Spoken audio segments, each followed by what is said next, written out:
We are reading from Acts 24, verses 1 to 27. 5 days later, the high priest Ananias went down to Caesarea with some of the elders and a lawyer named Tertullus, and they brought their charges against Paul before the governor. When Paul was called in, Tertullus presented his case before Felix.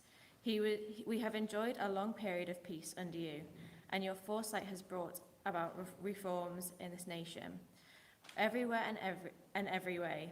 Most excellent Felix, we acknowledge that this is the profound gratitude, but in order not to be weary you further, I would request that you be kindly enough to hear us briefly. We have found this man to be a troublemaker, stirring up riots among the Jews all over the world. He is a ringleader of the Nazarene sect and even tried to desecrate the temple. So we seized him. By examining him yourself, you'll be able to learn the truth about the charges we are bringing against him. The other Jews joined in the accusations, asserting that these things were true. When the governor motioned for him to speak, Paul replied, I know that for a number of years you have been a judge over this nation, so I gladly take my defense. You can easily verify that no more than 12 days ago I went up to Jerusalem to worship. My accusers did not find me arguing with anybody at the temple, or stirring up a crowd in the synagogues or anywhere else in the city.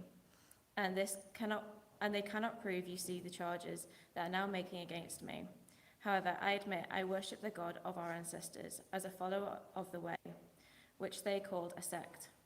I believe everything that is in accordance with the law and that is written in the prophets, and I have the same hope in God and these men themselves have, that there will be a resurrection of both the righteous and the wicked. So I strive always to keep my conscience clear before God and man. After an absence of several years, I came to Jerusalem to bring my people gifts for the poor and to present offerings. I was ceremonially clean when they found me in the temple courts doing this. There was no crowd with me, nor was I involved in disturbance. But there were some Jews of the province of Asia who were brought here before you to bring charges if they have anything against me. Or these are the ones who should state that the crime they have found in me when I stood before Sanhedrin, unless there was this one thing, I shouted as I stood in their presence. It is concerning the resurrection of the dead that I am here on trial today. Then Felix, who was well acquainted with the way, adjourned the proceedings. When Lysias, the commander, comes, he said, I will decide your case. He ordered the centurion to keep Paul under guard, but to keep him some freedom and permit his friends to take care of his needs. Several days later, Felix came back with his wife Drusilla, who was Jewish. He sent for Paul and listened to him as he spoke about faith in Christ Jesus. As Paul talked about righteousness, self-control, and the judgment to come, Felix was afraid and said, That's enough for now. You may leave. When I find it convenient, I will send for you. At the same time, he was hoping that Paul would offer him a bribe, so he sent for him frequently and talked with him. When 2 years had passed, Felix was succeeded by Porcius for Festus, but because Felix wanted to grant a favor to the Jews, he left Paul in prison. This week, I've been reading this book. It's called Original Sins, a memoir by Matt Rowland Hill. It's a memoir of a man who grew up in a Christian family, interesting to me because he's the child of a pastor, and he strongly rejected his faith, he still does do that, and became a drug addict. Now, it's amazing to me, given how few conservative Christians there are, that this book should get a mainstream book deal. It's like a tell-all thing, but then it's all things like are familiar to me and you, like, my parents made me go to the prayer meeting. Shock horror. Anyway, I guess it is beautifully written, so I commend it as like a very well-written book. But it demonstrates what we have been seeing in the book of Acts, that the story of the first Christians, that people in power really love trying to criticize Christianity, however unfairly. It's just built into the system that people love doing that. There's quite an annoying bit of the book, well, annoying to me, where Matt Rowland Hill decides to reject his faith, and he says it's based on this list of questions that he says apparently Christians can't answer. if you were to read them and you've been in our church for any length of time, you'd think, no, these are all questions that hundreds of Christians have been considering for about 2,000 years. They're not new and they're not particularly clever. I'm not sure if he realizes it, but it's clearly true from the book that his decision to reject the faith actually had to do with finding his family and his church and the Christians around him. They were the problem, as well as, his own problems, which did lead to him becoming a drug addict. There's not very much self-reflection on that. But it's an interesting read, so if you want to read it, I'd encourage you to give it a go. Although when you get to his big questions bit and you find it disturbing, come and talk to me. There are plenty of answers. He just didn't find them. But what the book shows us is this, really, that the real problem was not the message, but the people. Now, we've seen in this bit of Acts, Paul, one of the first Christians, he's on his journey to Rome, the center of the known world, because he wants to make Jesus known there. He's passed the baton of spreading the gospel to churches in Acts chapter 20, normal groups of Christians like the ones here. We are the ones who do this work now of taking the gospel to the world. It's not a special group of apostles anymore. And what we're seeing in this last section of the book is, what does that baton passing look like? If you're going to do what Paul is doing of taking the gospel to the world, what does it look like to pass the baton? What type of life will you get if you follow Jesus' example and Paul's example of wanting the whole world to come and know God? Now, we've seen over the last couple of weeks that there is no true charge that can be brought against the message of the gospel. It fulfills every desire. The message itself is utterly pure and good and just. That's the case for the message. That's where Matt Rowland Hill is, in my humble opinion, wrong. But it is right that Christians who must share their faith, who we are commanded to do that, we can do that in such a way as to undermine the goodness of the message. People will hear what you are as much, if not more, than what you say. Can I say as an aside, this has nothing to do with that. That's particularly true if you're a parent, which comes up a lot in Matt Rowland Hill's book. And that's where this bit of Paul's story is interesting. He's under accusations, false accusations, but we discover in this bit of Acts what he is able to say to defend himself. And I think as we hear his defense, what we're learning is, how can I do my best to make sure that the only offensive thing is the message? How can I make sure people are not being put off by me? How can I not back down, just fold, but also seek to win people rather than putting them off? That's a hard balance to get, isn't it?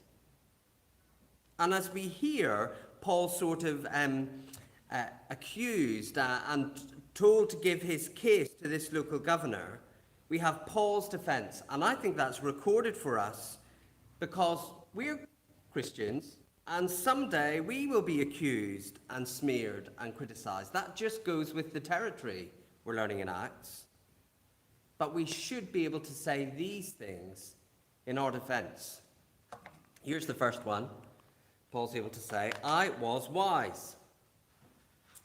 Paul is able to say with a clear conscience he hadn't gone to start a riot. He hadn't gone to stir up controversy. Now, undoubtedly today there is anti-Christian feeling in the air.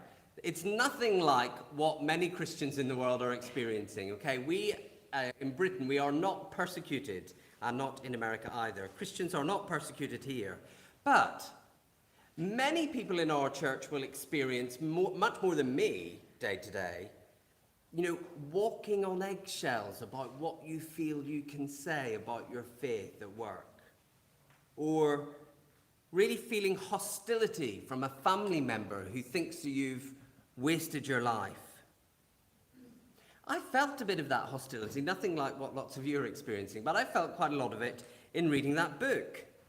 A major publishing house has thought, taking the apparent mistakes of pastors' parenting and turning it into copy for money is a good way to engage with the world. It's like an anti-Christian thing that's just sort of in the air. There's no point moaning about it, and there's no point boycotting it. It's just true. But there are some times that Christians who are claiming to be in trouble with the law or authority, and that is happening because they have deliberately behaved stupidly, so they can feel like they're doing the right thing. Paul often discussed the gospel in Jewish places in Acts. He befriended Jewish people, he talked to them, sometimes that got them into trouble. But realizing it was very sensitive in Jerusalem, the center of the Jewish religion, he had not done that. He was wise. He deliberately did not stir up trouble, even though it would have been legal for him to do it. Now, there is a risk that on the basis of being wise, Christians never speak up about their faith. We'll come to that later. But what I think more often happens is that Christians don't live differently in their normal lives, in their communities, in their societies. We just live the same as everyone else. Then we feel bad. We don't have any opportunities to share the gospel because our lives aren't provoking any questions. So then we create a way of speaking just by being stupid. And then everyone's talking about us. And then we get to feel like we're doing the job. Oh, woe is me, I'm persecuted for being an idiot. So I do not think today that Paul would be, for example, protesting pride marches, or holding banners outside the mosque, or verbally disapproving of the sinful actions of people that he worked with in the workplace. That's not wise. It's not helpful for winning people. To be clear, it should be legal. I'm not saying we should not be worried when the government starts to crack down on that type of thing. I'm definitely not advocating for laws that stop people doing unwise things. And even when I think people have been unwise, I think it's our job to stick up for their freedom to be unwise. That's the type of society we want to be in. But for us, if we want to join in with what Jesus is still doing of taking the gospel to the world, we should not aim for controversy. It would be best to consider how can controversy be avoided. So Christians, let's be very careful about throwing our weight behind political campaigns, even ones we mostly agree with. It's not wise to alienate all the other people on the other side of that campaign for the gospel, which is the most important thing. It is wise to open the door for the message about faith in Jesus to get to as many people as possible. And sometimes, often I think, that means choosing not to stir up controversy about other things, even if they're important to us. So Paul is able to say, I was wise. Second thing he was able to say, I was clear. I admit, he says in verse 14, I do worship the God of our ancestors as part of what they, my accusers, call a sect. I believe the Bible, and I accept there will be a resurrection of the wicked and the righteous. Now, in some ways, he's just underlining to this Roman judge that his Jewish accusers share some of the same beliefs about the Bible, about the end of the time when they believe the world will be judged. And in fact, some of his accusers believed that and some of them didn't. So he's doing quite a clever thing there, as he's done before. He's bringing up the thing they disagree over so they can all fall out about it and leave him alone. Doesn't work, but quite a clever thing to try. But he is also then here in court, in front of a scary, corrupt man, ready to say, I am clear about this. I am not going to wriggle off the hook on this. You know, they're calling me a sect. If that's what being clear on this is, okay. They can think of me as a fundamentalist. You can think of me as a fundamentalist. But I am not backing down that Jesus rose from the dead and he is going to judge the world. In fact, I'm using this trial as a platform to say that. Now, I don't know if you have ever been in trouble for sharing your faith. I never really have, certainly not in a serious way. Some people in our church really have, in countries that they come from. I think, though, when you're in trouble, the temptation is this. Powerful people want you to say, just say that you didn't say it. Or you did say that, okay, we understand, but just back off it now. It's okay. We can calm this whole thing down if you just step away from the controversial opinion. When you read records of people disciplined in their workplaces, for example, for trying to speak the truth, and some of them may have been unwise, I don't know anything about that, it's not enough that they apologize for being offensive. Their employees are always saying, oh, could you just say that you didn't say that you didn't mean that? Back off the truth.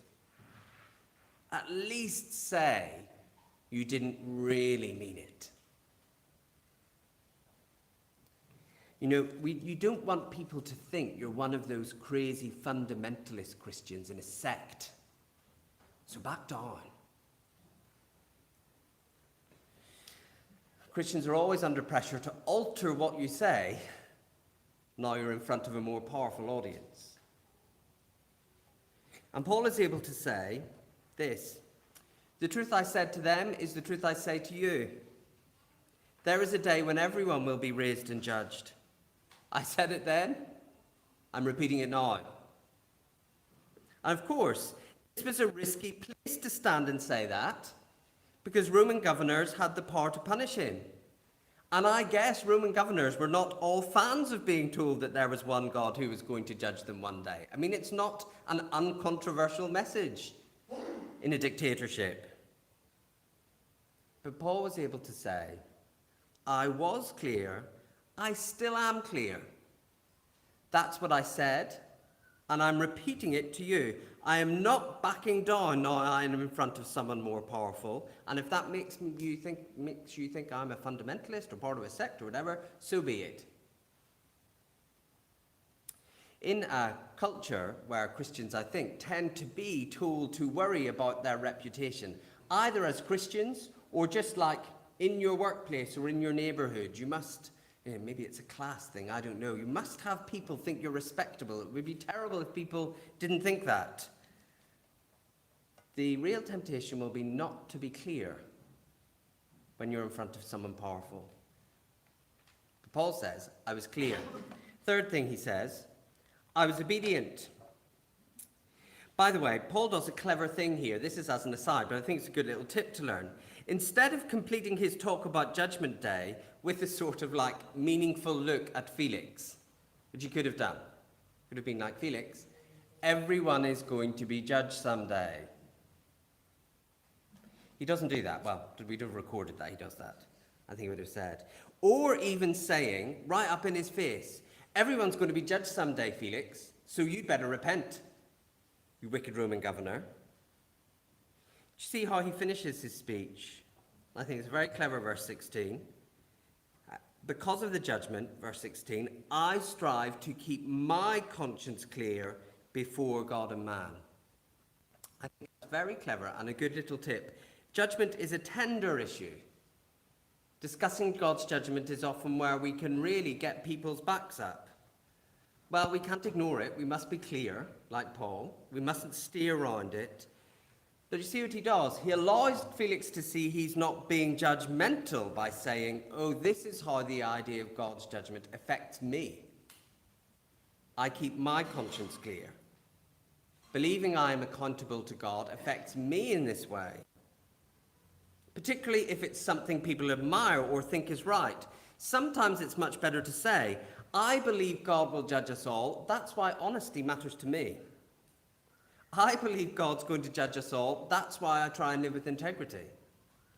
That's probably usually better than saying, I believe God's going to judge us all, so you'd better sort your life out. Anyway, that's just a little tip. But he also says, I had a clear conscience before God and man, saying, I obeyed the law. I can stand here with a clear conscience and say, I did not break the law. And by that he doesn't mean God's law, he means the Roman law. I was obedient. Now, certain types of Christians hear that and immediately jump to sort of marginal cases where Christians have to break the law because obeying the law would mean disobeying God. Yes, of course, that's true. If the law says don't pray, you must break that law. If the law says don't gather with other Christians, you must break that law. Yes, that's right. But most of the time, being radical as a Christian in our discipleship means respecting the authorities God has put in place so that we get a hearing for the gospel, even if they're bad authorities, and even if obeying them has great cost to me. That's what happens to Paul. At the end of this story, Felix was famously corrupt. He's calling Paul in to speak to him, pretending he keeps wanting to be evangelized, when in fact what he wants is a bribe. And I think I'd be tempted to think, well, God's told me I'm supposed to go to Rome.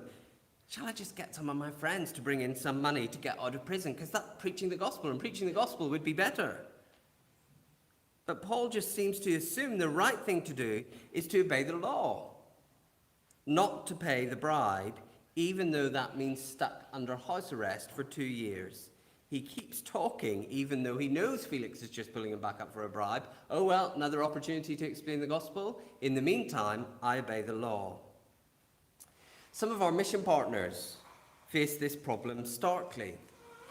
One of them was telling me not very long ago about an unfair tax that the country they were in suddenly put on foreign nationals living there. And some of the people who were there as part of her team started making a big fuss about that. Started saying, we shouldn't have to pay this, it's very unfair. And she was like, yeah, it is unfair. But we're not here to change the tax law. We're here so people can hear about Jesus. So let's just pray and raise some money and pay the tax. There's definitely a call here for Christians to obey the law, not to cheat on our tax returns or take unpaid for perks at work or whatever way you're tempted to be dishonest or behave slightly illegally. But there is a wider idea at work here, and it's constantly surprising to me how we get this wrong. We get very angry with being badly treated.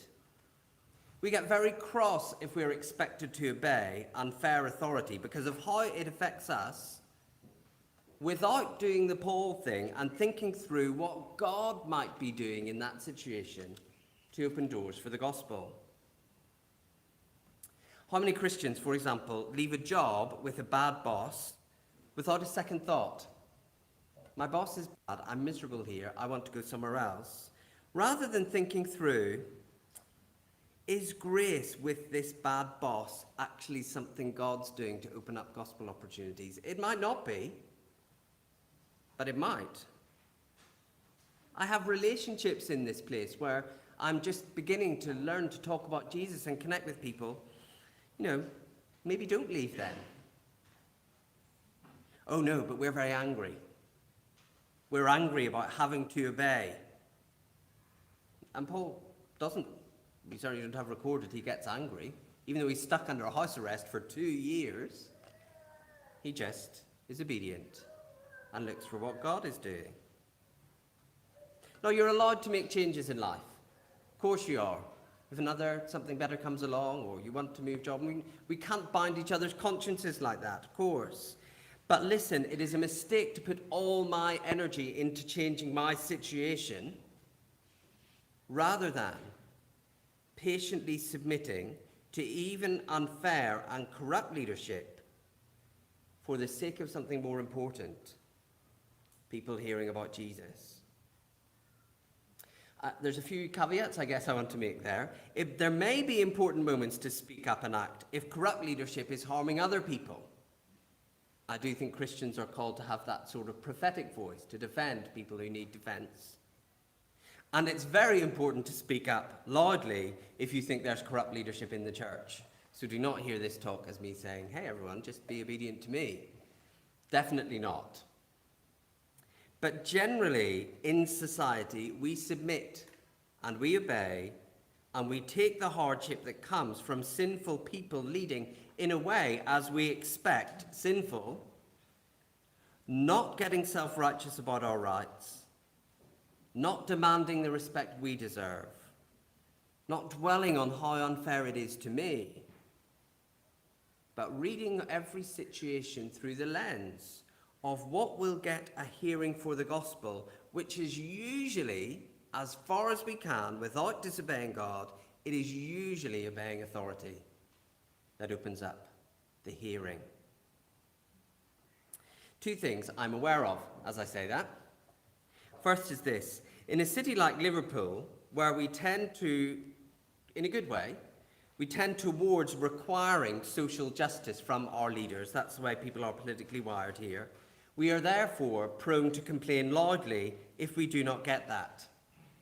To say, it doesn't work, I don't trust our leaders, I'm politically disenfranchised, let me go on the internet and complain about that. And that can spill over into an attitude to all sorts of authorities, to constantly be in this loop of assuming people are against us and so demanding our rights, rather than saying, okay, these people are wicked, but what might God be doing with me here to spread the gospel? That will also keep you calmer, by the way, than internet warrioring. We are citizens of a different city, actually, and so we have a different set of priorities, and so we read every situation to say what's best to get a hearing for Jesus. We here in Liverpool particularly, I think, are going to find that hard, because we're not big into authority.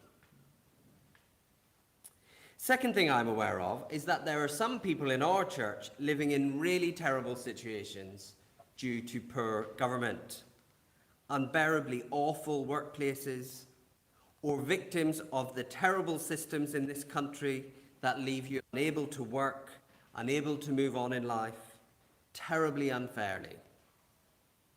And I want you to know, if that's you, we are on your side and we are doing everything we can to bring change for you. But in the meantime, while that's beyond our power, I reassure you God has something in his gospel plan for you to do. Somehow it will not be wasted time. As far as you can, obey the law and look for what opportunities you have to serve Jesus. Last thing Paul says, I was brave. This is the last thing Paul could have said. Felix and his wife are ready to listen, and so Paul speaks. And he speaks to him in verse 24 about faith in Christ Jesus. That's what he wants him to have. He wants him to trust Jesus. But I love the summary we get. Paul talks about righteousness, self-control, and the judgment to come. I love that. It's like he picks the things about the gospel that are most going to get on Felix's nerves. The particular ways that will challenge Felix.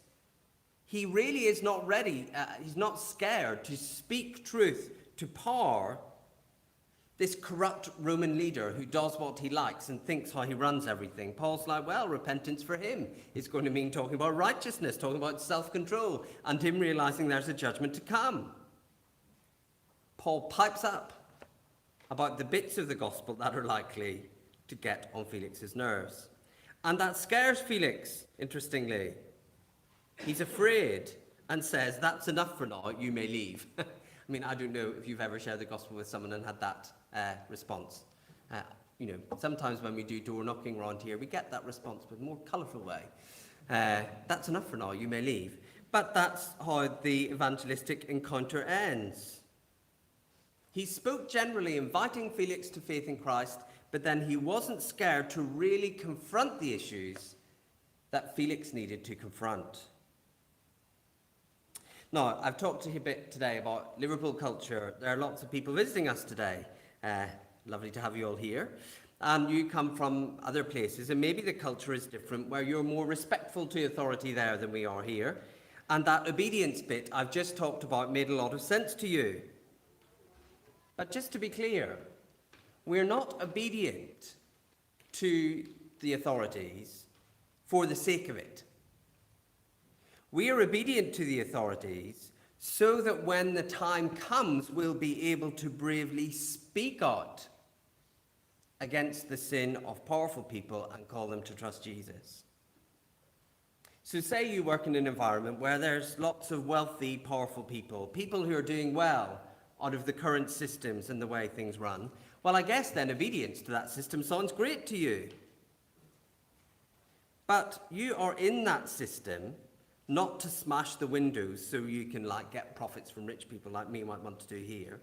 No, you are in that system obeying it so the day will come that you can say to rich people, what will it profit you to gain the whole world but lose your soul? That's the point of staying in that system and obeying. Maybe for you, the wise and obedient thing to do at the moment is to go along with all of equalities and diversity and inclusion stuff that goes on in your workplace. You just obey it. I think many times you don't have a choice. But in that system you're obeying so that when the moment comes, you can say, being loved by God in Jesus means we don't define ourselves by who we're attracted to or how we feel about our bodies. The moment for bravery will come. Maybe you come from a culture where honouring your parents is important, by getting a good job, doing well in life. It's right that you are obedient to that. You don't just throw it all off to do what you want to do. But so you do that, so someday soon you can speak truth and say, listen, faith in Jesus means there are more important things than being successful. Or maybe you are part of a social group that's very comfortable for you. You fit right in. And so you've loved hearing what I've said today. Yeah, fit in with the group, go along with them. But we're not doing that for pleasure, simply, for fun, for joy. We're doing that so someday we can speak up and say there's more to life than just having a good time together. Every single person here actually needs God's help and the help of the church and wise Christians around you to really think this through, because there are two different calls here and they seem to pull apart. One of them is to be wise and not cause controversy, but one of them is to be brave and speak up when you have the opportunity. And working out how those two things fit together is complex. I get that. But it's not brave to stick up for ourselves or simply correct people who are wrong. That's not why we're sitting in this system, so we can get more stuff for us. We are sitting in the system so we can give the brave call to faith in Jesus. And so we know the system, so we can say for us, that will mean this and this and this. The way Paul was able to say for Felix, it means righteousness, self-control, and the final judgment. Well, here's Paul's list. I was wise, I was clear, I was obedient, I was brave. I will be honest with you, it's not my list. I would think at various points in my life, I've done one or two of them. And probably sometimes trying to share my faith, none of them. I've deliberately been controversial, I've deliberately fluffed important issues, I've deliberately disobeyed the law because it was fun, and then I've backed off saying the right thing when I could have done. I guess you might be the same. That's why the thing we are always saying here at Christ Church, we repeat it every week, is that what we want people to do is meet Jesus Christ. Because Jesus was wise, Jesus was clear, Jesus was obedient, and Jesus was brave. And yet, we want to be like him in the way we share the faith, but in a sense, we'll always get it a bit wrong. If you have done that, by the way, a really good way to open up another opportunity is to apologize.